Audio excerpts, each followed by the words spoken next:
This is Sway. Sway. Sway. Sway. In the morning. In the morning. In the morning. Shake your body. Wake your fuck ass up.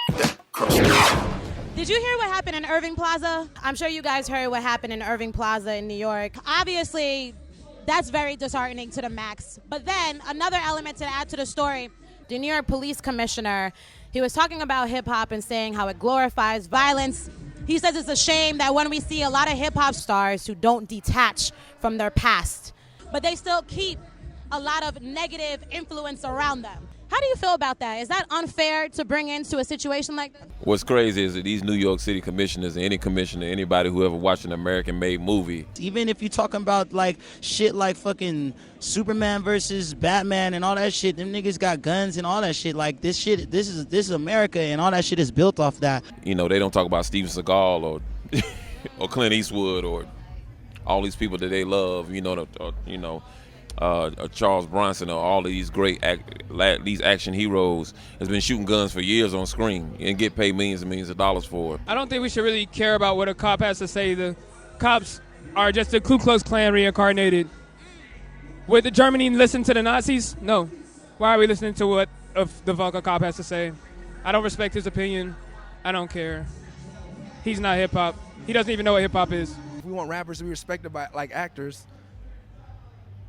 stop saying that you keep it real. Stop saying that that's really you. It's okay if you're not living it. It's still entertaining us. I love gangster rap.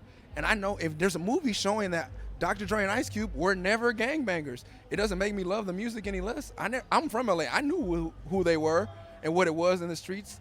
They were telling a story, and I enjoyed it, and I think we enjoy it responsibly, and you can't blame it on rap, because how many rap shows happen in New York annually?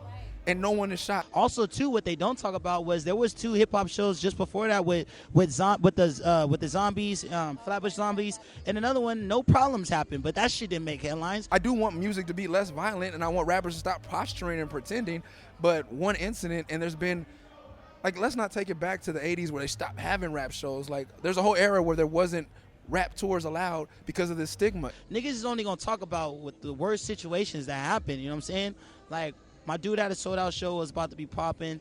Asshole fucking let his gun off, and that shit is unfortunate, but that's why it's like you can't expect people that come out of these situations to just ditch their friends and do all that shit. You know, they talking about what's going on, and that's what got them to this level. So if it's the music, then you could ban rap tomorrow, and we're still gonna have a problem. And like you said, America has that violence problem. It's just unfortunate that there's a lot of positive stuff that goes down, and there's a lot of shows and a lot of situations that go down where there's no one hurt. And then when something does go down like this, it's all over the place, and it's back to square one. And it's usually the people that have no insight on the culture, no insight whatsoever, that want to talk about their thugs or whatever and putting all that shit out. But this is the most influential music in the country, in the world. So it's not like, we can blame hip-hop for an American problem. This is an American problem. Gun violence is an American problem. I think, people just need to look at the full gambit of it, because you got to talk about movies, you got to talk about Scorsese, all these people that have been glorifying violence from jump, and that's where niggas learned it from. So what the fuck, you know what I'm saying? We got to talk about all that shit. When somebody like a Troy Ave is doing something, we don't know what it's about. We don't know if it's self-defense or whatever. We don't know the actual story, and praying for the victims and the people that got hurt in the situation. We don't know the actual story, but there's nothing said about a kid who comes into church in Charleston and shoots 9 people. It's Sway in the morning, only On Shade 45.